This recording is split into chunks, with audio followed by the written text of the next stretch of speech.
सभी दोस्तों को नमस्कार। स्वागत करता हूं आपका अपने इस चैनल गॉड ऑनलाइन क्लासेस में। दोस्तों, जैसा कि सामाजिक अध्ययन के अंतर्गत मध्यकालीन इतिहास के अंतर्गत दिल्ली सल्तनत के अंतर्गत ये लगातार चौथी वीडियो है दोस्तों आप लोगों के सामने।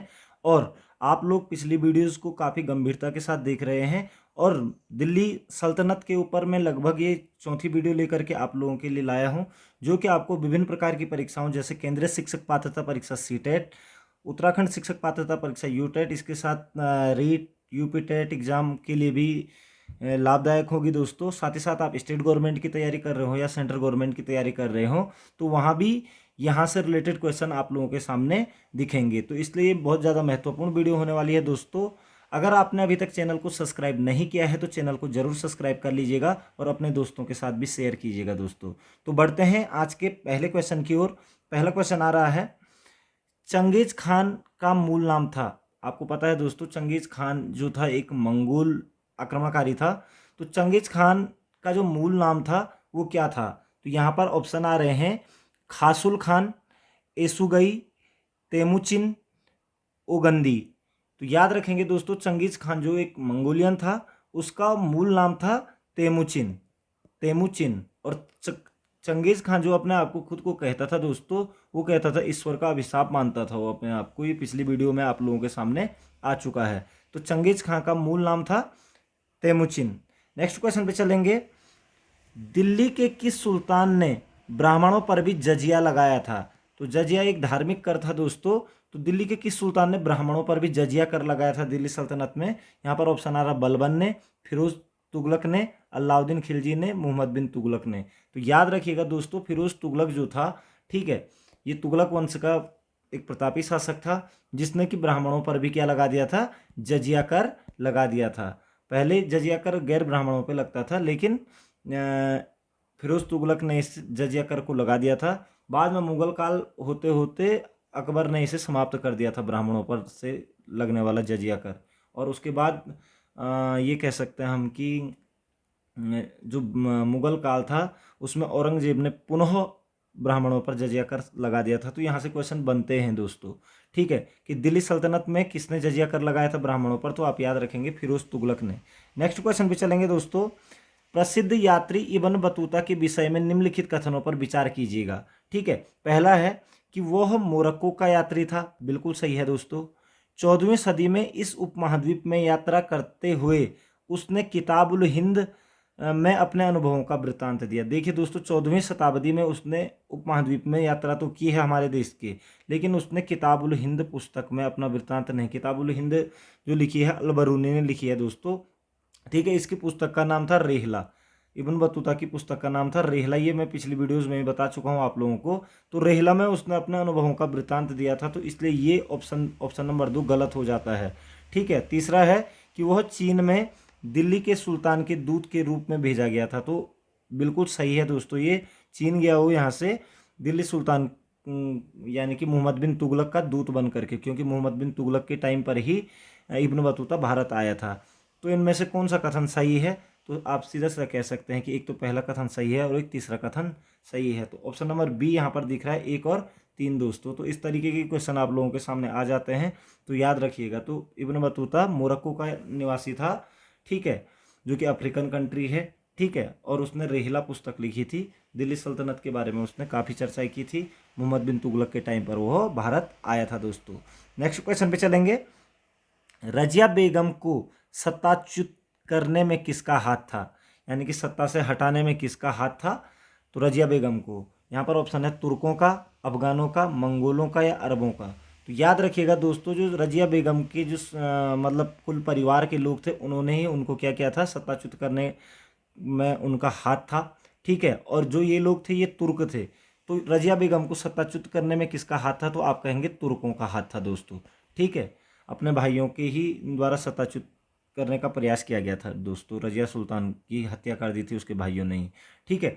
नेक्स्ट क्वेश्चन पे चलेंगे, किस मुस्लिम शासक के सिक्कों पर देवी लक्ष्मी की आकृति बनी है? दोस्तों बहुत कॉमन क्वेश्चन और बहुत इंपॉर्टेंट क्वेश्चन है दोस्तों, ठीक है, कि किस मुस्लिम शासक के सिक्कों पर कलमे भी खुदे हुए थे और एक तरफ लक्ष्मी की आकृति भी बनी हुई थी।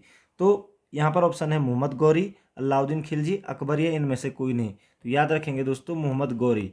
मोहम्मद गौरी जो था उसके सिक्कों पर देवी माँ लक्ष्मी की आकृति बनी थी और एक तरफ कल में खुदवाए गए थे दोस्तों। ठीक है, तो नेक्स्ट क्वेश्चन पे चलते हैं।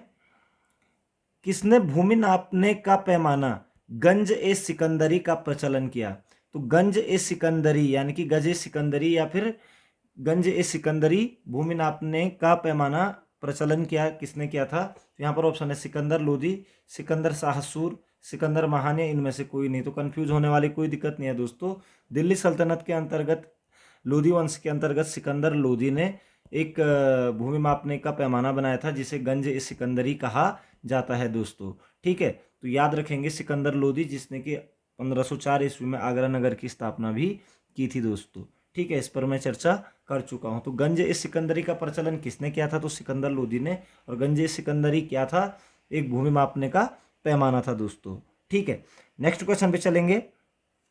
किस सुल्तान ने हासिल ए सर्व, हासिल ए सर्व, हक ए सर्व, ये है सिंचाई कर था ये, तो हासिल ए सर्व और हक ए सर्व नामक एक नया कर लगाया था दोस्तों। तो हासिल ए सर्व और हक ए सर्व यानी कि जो सिंचाई कर लगाया था वो किसने लगाया था? तो दोस्तों आपको पिछली वीडियो में बताया गया था कि सिंचाई जो कर था, ठीक है, ये सिंचाई के लिए नहरों का सबसे ज़्यादा निर्माण किया था फिरोज शाह तुगलक ने। तो सिंचाई कर के लिए उसने हासिल ए सर्व और हक ए सर्व नामक एक नया कर लगाया था। तो फिरोज शाह तुगलक को आप याद रख लेंगे दोस्तों। ठीक है, सबसे ज़्यादा दिल्ली सल्तनत में सबसे ज़्यादा नहरों का जाल बिछाने वाला शासक यही था, फिरोज तुगलक। ठीक है, तो ये हम क्लियर याद रख लेंगे दोस्तों। नेक्स्ट क्वेश्चन पे चलेंगे। किस सुल्तान ने अपनी आत्मकथा फतूहात ए फिरोज शाह लिखी? तो फतूहात ए फिरोज शाही किसने लिखी? तो किस सुल्तान ने लिखी? तो नाम से ही पता लग रहा है दोस्तों, फिरोज शाह। तो यहाँ पर ऑप्शन है बलबन, अलाउद्दीन खिलजी, फिरोज तुगलक या मोहम्मद बिन तुगलक। तो फतूहात ए फिरोज शाही किसकी आत्मकथा है? तो फिरोज तुगलक की आत्मकथा है और उसने खुद ही ये लिखी थी दोस्तों। ठीक है, नेक्स्ट क्वेश्चन पे चलते हैं। निम्नलिखित में से किसने सेना को नगद वेतन देने की व्यवस्था समाप्त कर वहेज भूमि कर वसूलने का अधिकार या इतलाक धनादेश के लिए पत्र के माध्यम से वेतन भुगतान का आदेश दिया था? यानी कि किसने नगद वेतन देने की व्यवस्था समाप्त कर दी थी, क्योंकि नगद वेतन देने की व्यवस्था शुरुआत की थी आपका अलाउद्दीन खिलजी ने।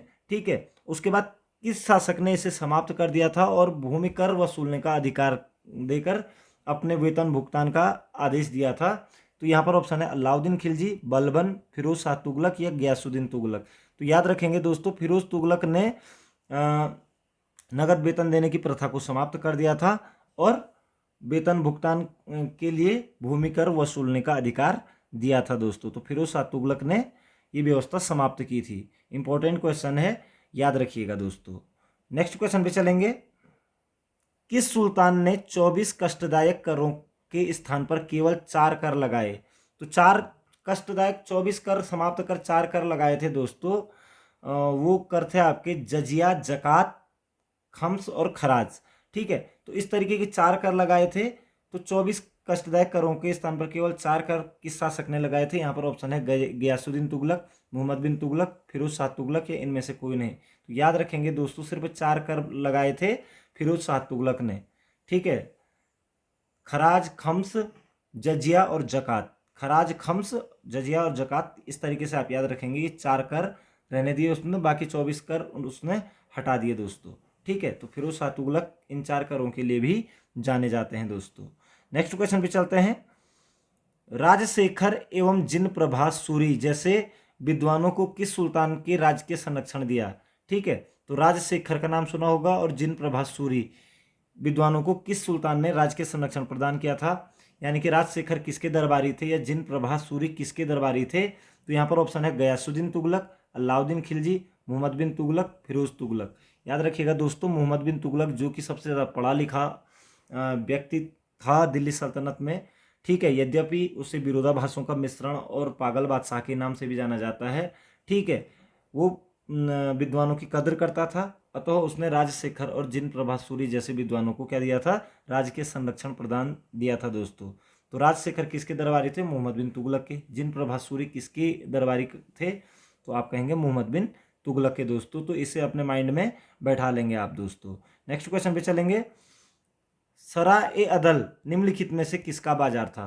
तो सरा ए अदल निम्नलिखित में से किसका बाजार था? यहाँ पर ऑप्शन है गल्ला का, वस्त्र एवं अन्य वस्तुओं का बाजार, दासों, घोड़ों एवं मवेशियों का बाजार, छोटी छोटी वस्तुओं का बाजार।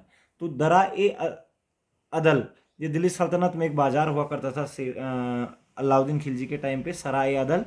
तो ये बाजार था जो दोस्तों वो था आपका वस्त्र एवं अन्य वस्तुओं का, वस्त्र एवं अन्य वस्तुओं का बाजार था सरा ए अदल दोस्तों। तो ये चीज़ आप लोग याद रखेंगे दोस्तों। तो दिल्ली सल्तनत के अंतर्गत दोस्तों मैंने लगभग पिछली, ये मेरी आज चौथी वीडियो है, इतने क्वेश्चन आप लोगों के सामने लाया था मैं दोस्तों आप लोगों के सामने। तो आशा करता हूँ कि आपको ज़रूर पसंद आया होगा। इसी प्रकार से मध्यकालीन इतिहास के अंतर्गत हम सभी टॉपिकों को छुएंगे। आगे की वीडियो के लिए आप बने रहिएगा मेरे साथ, और अगर आपने अभी तक चैनल को सब्सक्राइब नहीं किया है दोस्तों तो चैनल को जरूर सब्सक्राइब कीजिएगा, क्योंकि आपकी परीक्षाओं में जो प्रश्न पूछे जाते हैं उन प्रश्नों पर मैं लगभग 80 से 90% डिस्कस कर चुका हुआ होता हूं दोस्तों। इसलिए आप मेरे पर एक भरोसा बना के रखिएगा, आपको सही जानकारी मिलेगी कि किस तरीके के क्वेश्चन एग्जाम में पूछे जाते हैं। तो इन्हीं शुभकामनाओं के साथ मिलते हैं नेक्स्ट वीडियो में। आपका समय शुभ हो।